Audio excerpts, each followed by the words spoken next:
a gente faz no nosso dia a dia? A gente cuida de planejamento patrimonial. E planejamento patrimonial familiar. Então, a gente não cuida de planejamento patrimonial company, que são os grupos de empresas, JBS, não é isso, é planejamento patrimonial familiar. O planejamento patrimonial familiar, ele permite que as futuras gerações alcancem um nível de profissionalização maior quando aquele pai, aquela família investe naqueles descendentes, né? E isso também não é simples. Por quê? Porque quem está com o bastão na mão, que é o pai, né? que é o provedor de tudo, que construiu aquela fortuna, ou qualquer... Eu falo fortuna, por quê? Qualquer que seja o valor, para aquela família sempre será a fortuna daquela família, a fortuna dela, né? Então, para que essa fortuna, seja do tamanho que for, ela seja passada para as próximas gerações, será necessário planejamento.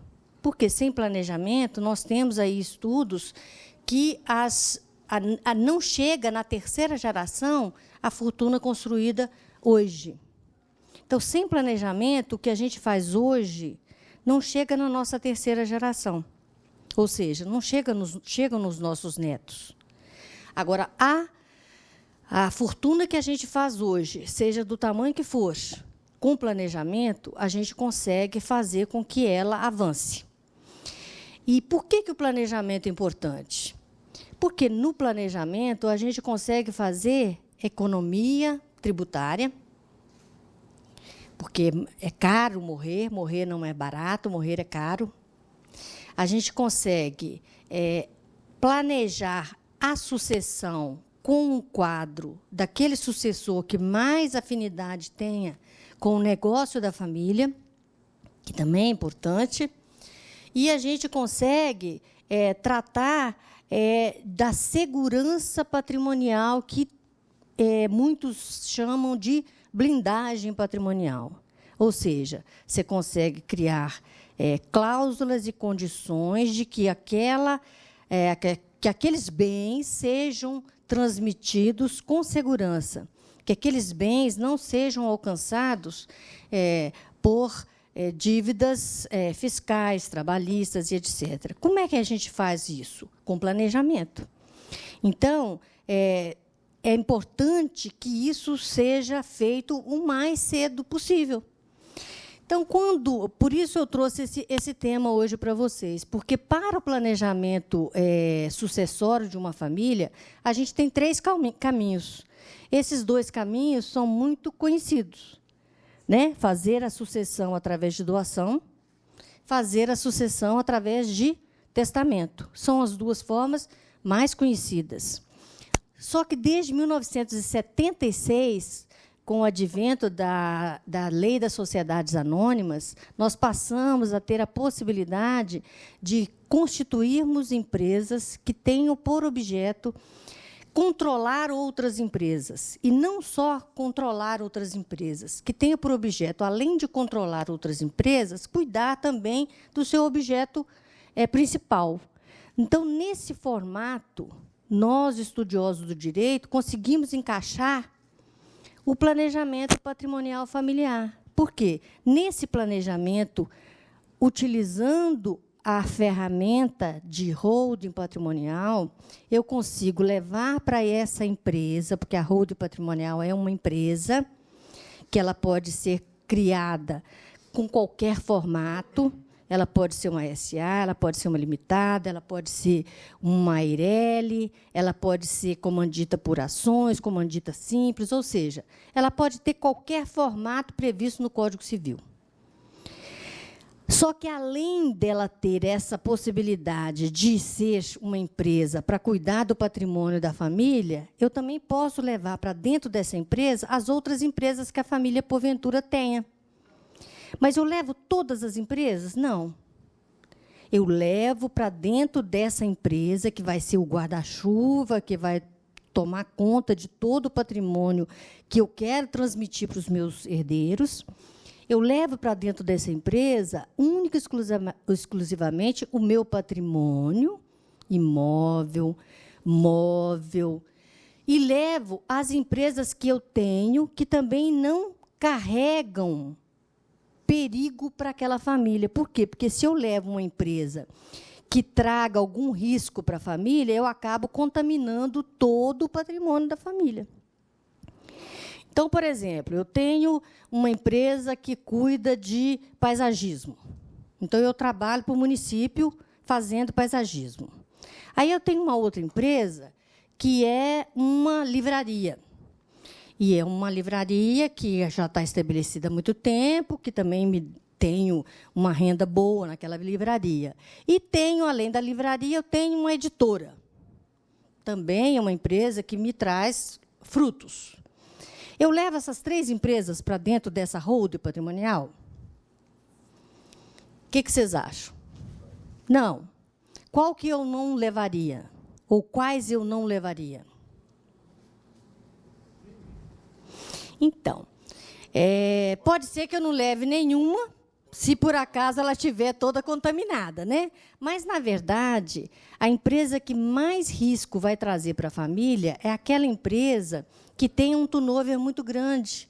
Ou seja, aquela empresa que eu ofereço mão de obra para a prefeitura é uma empresa que eu posso ter passivo trabalhista, eu posso ter reclamações trabalhistas, eu posso ter passivo fiscal.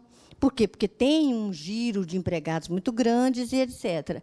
Agora, uma livraria e uma editora, ela praticamente, se ela é uma empresa familiar, ela praticamente não vai produzir riscos para aquela família. Por quê?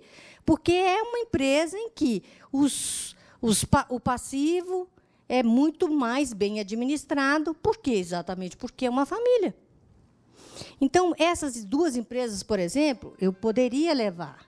Então, eu teria que fazer uma análise. Mas as empresas que não possibilitarem risco, carregar risco para a família, eu coloco debaixo desse guarda-chuva, porque é ali que eu quero concentrar o patrimônio. Para quê? Para preparar a minha sucessão. Então, eu tenho 3 formas de levar o meu patrimônio para os meus sucessores. E, no finalzinho, eu coloquei algumas possibilidades que eu entendo muito oportunas para o corretor hoje. Então, eu faço o planejamento. Por quê? Porque eu tenho várias e várias possibilidades de usufruir vários benefícios por conta desse meu planejamento. Eu vou deixar isso para vocês, viu? Eu vou salvar aqui, ou depois eu posso mandar por e-mail. Eu vou ter que fazer rápido, porque nós temos muitos slides. Então, a família toda compõe uma empresa. Essa empresa ela vai ser administrada pela família ou profissionalmente, porque eu também posso administrar profissionalmente. Por quê? Porque, às vezes, a empresa não combina com a família. De repente, eu tenho uma empresa que aquela atividade que a empresa desenvolve, eu não consigo ter um sucessor para aquela atividade. Então, eu tenho que profissionalizar a minha empresa. Aqui, olha, eu mostro para vocês como que as empresas elas morrem de uma geração para outra. Por quê? Porque não fazem um planejamento. Sem planejamento, ela é fadada mesmo a não chegar na 3ª geração. Eu tenho que preparar essa empresa para que ela consiga chegar aos meus sucessores através de profissionalismo, técnica, qualidade de ação, estudo. Eu não posso fazer essa sucessão pura e simplesmente para atender os interesses de um filho, ou porque um filho é mais próximo de mim. Eu tenho que estar sempre pensando que eu tenho que constituir uma empresa para que essa empresa ela sobreviva e ela passe de geração a geração. Então, eu concentro os pais e os filhos como donos de um patrimônio e faço com que essa gestão seja a mais indicada para aquele patrimônio. Seja uma gestão em que, dentro da família, eu tenho um gestor, ou seja, uma gestão em que eu tenho que buscar, fora da família, uma gestão profissional. Eu tenho, então, uma herança e tenho a sucessão, que é o quê? É exatamente transmitir o meu patrimônio para os meus herdeiros. Esse processo sucessório, ele acaba acontecendo com o evento morte. Então, a gente tem muita dificuldade para fazer planejamento. Por quê? Porque ninguém quer falar de morte. Né? Ninguém quer falar de preparar o futuro para um dia em que eu não estou mais presente. É difícil abordar esse assunto. Mas é a coisa mais inteligente que um chefe de família possa deixar para os filhos, é exatamente tratar desse tema e deixar tudo planejado. Por quê? Porque aí eu garanto a continuidade, de repente, do comando da família naquela empresa. Eu posso fazer com que aquele processo seja muito mais ágil e flexível. Por quê? Porque eu estou com a família toda hora e todo dia. Então, eu tenho várias e várias justificativas para que eu realmente me esforce para que eu tenha uma sucessão familiar, se ela for possível. Às vezes, ela não é possível. Por quê? Porque eu tenho desgastes quando eu demito um filho, eu tenho desgastes quando o gestor, por exemplo, é um irmão e o outro morre de ciúme. Então, eu tenho algumas desvantagens. Mas, nessas desvantagens, eu faço uma opção pelo profissional. Então, eu contrato alguém para que a minha empresa tenha realmente futuro. Então, aquela empresa que vai ser administrada, seja pelo particular, família, seja por profissional, ela vai, com esse planejamento, possibilitar a minha gestão mais adiante. Então, quando eu escolho esse sucessor, eu tenho que escolher pelas afinidades desse sucessor dentro do negócio. Eu tenho que preocupar em que, nessa escolha, eu posso ter desgastes exatamente porque eu escolhi um em detrimento do outro. Então, como que eu administro isso?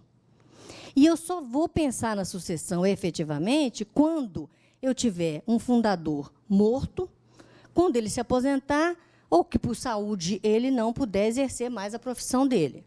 Então, no processo sucessório, eu preciso de estar sempre alerta de que aquele patrimônio vai ser preservado por conta do planejamento que eu estou fazendo. E, se eu não fizer o planejamento, eu vou deixar com que um patrimônio que eu amealhei, ele se perca em 20% para que ele chegue até os filhos. Então, assim, quando eu morro, os meus filhos vão receber menos 20% daquilo tudo que eu amealhei. Esses 20% eu perco por conta da tributação que é incidente sobre essa transmissão de patrimônio. E por que é importante isso para o corretor de imóveis? Então, aí, agora nós chegamos nos nossos interesses. Então, por que o corretor de imóveis precisa estar atento a esse processo de planejamento e sucessão patrimonial? Várias oportunidades podem surgir daí. E a gente, desde o advento dessa nova alteração, por conta do pacto que foi feito com o nosso conselho, nós agora vamos trabalhar sem o teto dos 6%, dos 10%. Nós vamos trabalhar agora com um percentual que a gente vai negociar. E, certamente, se antes, com o temor de um código de ética que possibilitaria um processo por conta de um atendimento fora do padrão mínimo que o CRES garantia a gente. Se a gente já não tem esse processo como impeditivo, muito mais difícil agora a gente manter um equacionamento de uma comissão realmente de 6%. Então, nós podemos saber que as nossas comissões elas vão se reduzir drasticamente. Então, assim, a gente vai precisar... Elas não vão subir. Elas não vão subir. Sabe por quê? Primeiro, porque nós somos muitos. Então, assim, eu acredito que ela subiria, sim, se a gente sempre tivesse aquele mínimo garantido. A gente não tem. Então, quando a gente não tem esse mínimo garantido, eu acho que a gente precisa de apresentar diferencial do nosso trabalho. Qual o diferencial que a gente apresenta para que a gente tenha valor no mercado? É exatamente conhecer mais do que o imóvel. Eu tenho que conhecer o imóvel, mas eu tenho que conhecer um pouco mais do que o imóvel.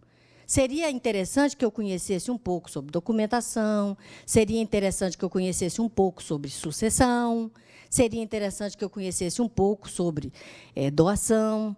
Por quê? Porque, de qualquer forma, esses meus conhecimentos adicionais é que podem possibilitar que eu realmente tenha um poder de barganha e de fazer com que o meu honorário seja um pouco melhor. Não é verdade? Então, a gente precisa, mais do que nunca, estudar. A gente precisa, mais do que nunca, estar afiado com tudo que diz respeito ao mercado imobiliário e ao imóvel como bem. E o imóvel como bem, ele tem uma legislação ampla, que controla, que coordena e que ampara os direitos e os deveres dos proprietários. Então, olha, uma doação, eu estou vendendo um imóvel. Quando eu estou vendendo um imóvel, se esse imóvel veio por uma doação, o que eu tenho que me preocupar? Se ela foi registrada. Por quê? Porque, se a doação não estiver registrada, ela não está no mundo jurídico. Ela só vai fazer força de lei quando ela está registrada. Então, o meu pai me doou essa casa. Tá bom, que dê a matrícula com esse certificado, né, de que realmente esse imóvel agora é seu por conta de uma doação. Primeira coisa que eu preciso saber. Usufruto. É importante para mim saber se aquele imóvel tem usufruto? Por quê? Por quê? Porque a propriedade ela é dividida em 3 possibilidades de usufruir. A propriedade ela tem direitos que a gente tira dessa propriedade com o uso. A gente tira dessa propriedade outro direito, que é o direito de transmitir. E a gente tira dessa propriedade o direito de reter e de voltar com essa propriedade para nós, se ela for esbulhada, se ela for tomada. Então, quando o usufruto é instituído dentro de uma propriedade, essa propriedade ela não está líquida para ser vendida. Por quê? Para ela ser vendida, o proprietário e o usufrutuário precisam aquecer na venda. Porque, a partir do momento que ela tem um usufruto, eu só consigo transmitir aquela propriedade livre se realmente aquele usufrutuário renunciar ao seu direito de usufruto. Então, eu preciso prestar atenção. Precisa de estar lá no cartório de registro de imóveis, apontando que aquela propriedade é do João em usufruto ao pai Manuel. Agora, o Manuel e o João podem vender? Podem, se os dois, assim, se apresentarem. Então, eles precisam se apresentar concordando na venda e no usufruto renunciado. Algum outro impedimento dentro desse registro de imóveis que eu preciso de estar atento?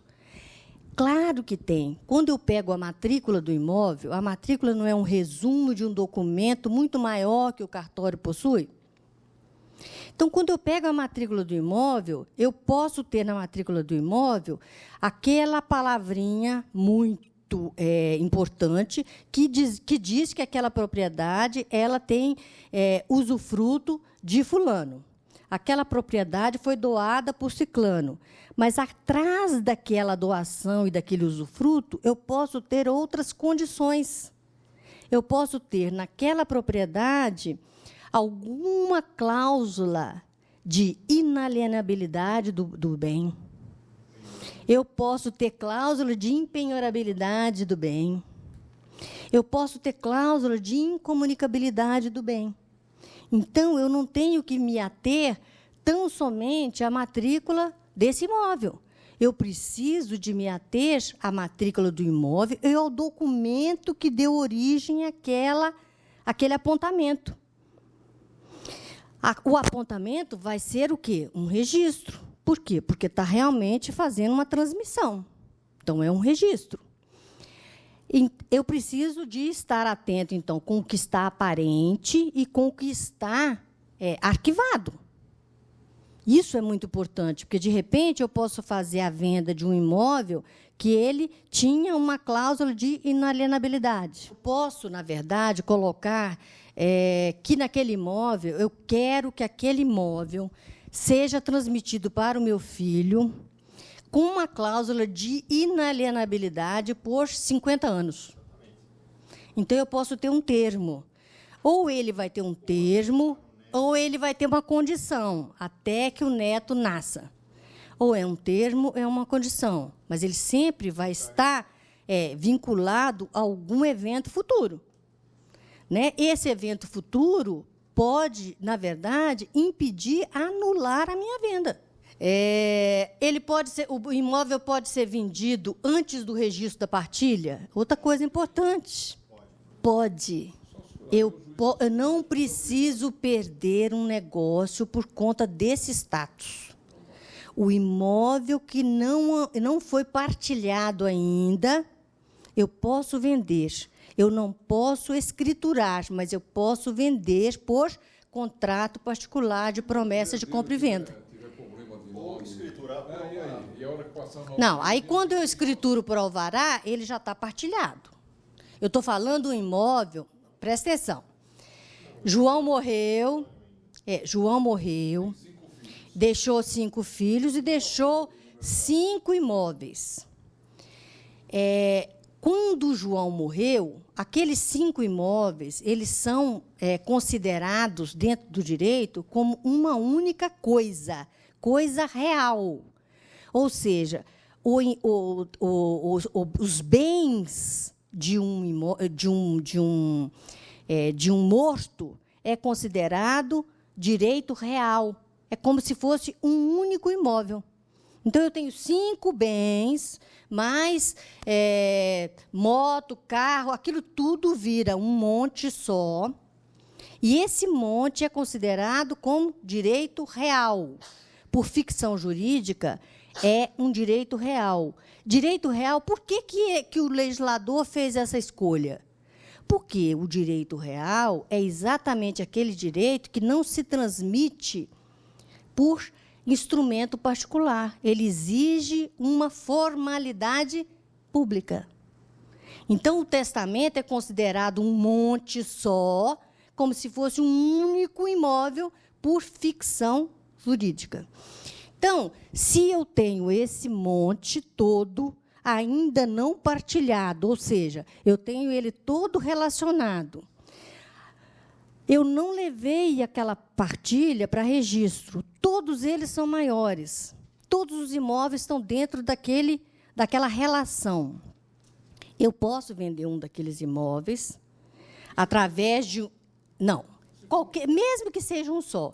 Eu posso vender esse imóvel através de um instrumento particular. Levo para registro a partilha.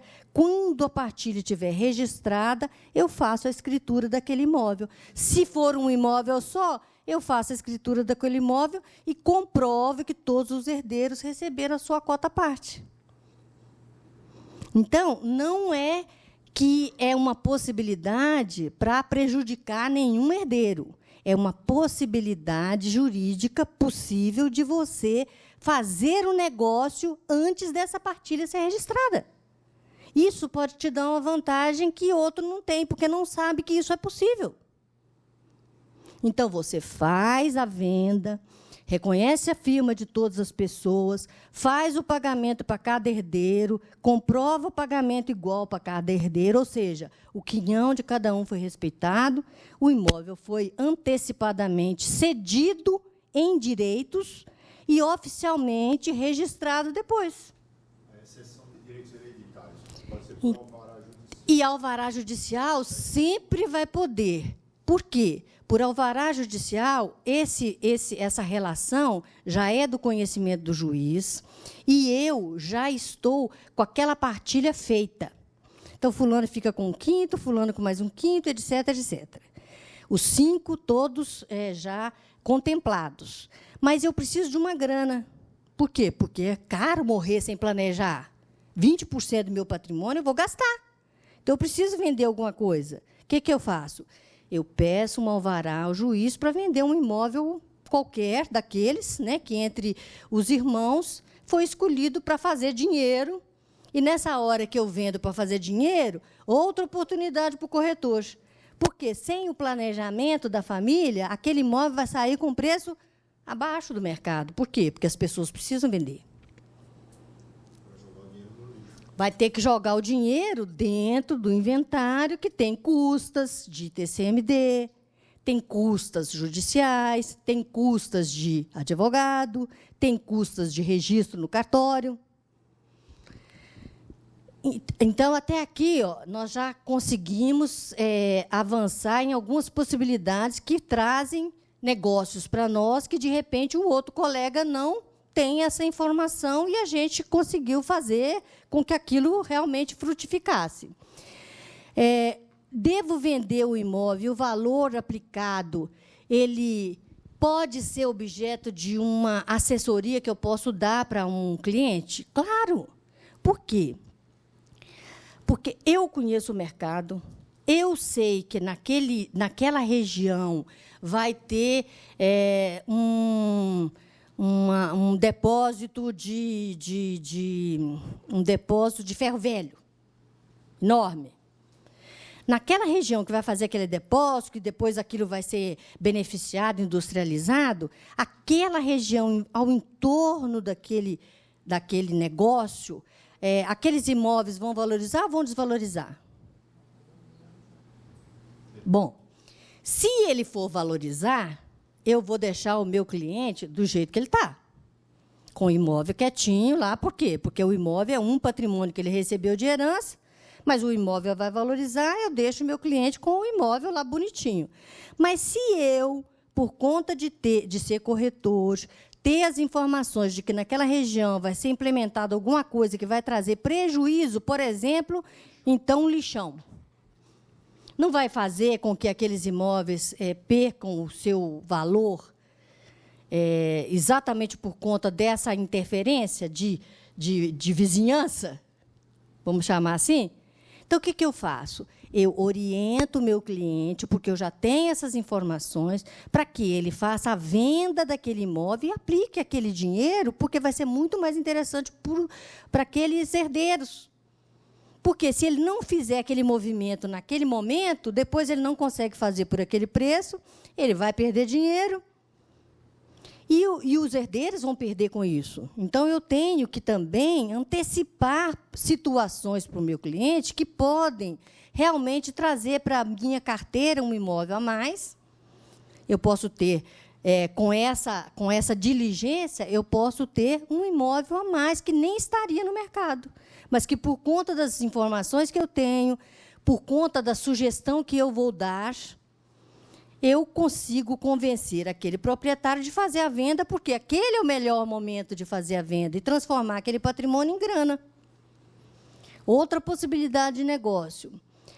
Se existem dívidas fiscais, o que isso pode implicar no patrimônio? Se for federal, lascou. Se for federal, lascou. Se for municipal, também.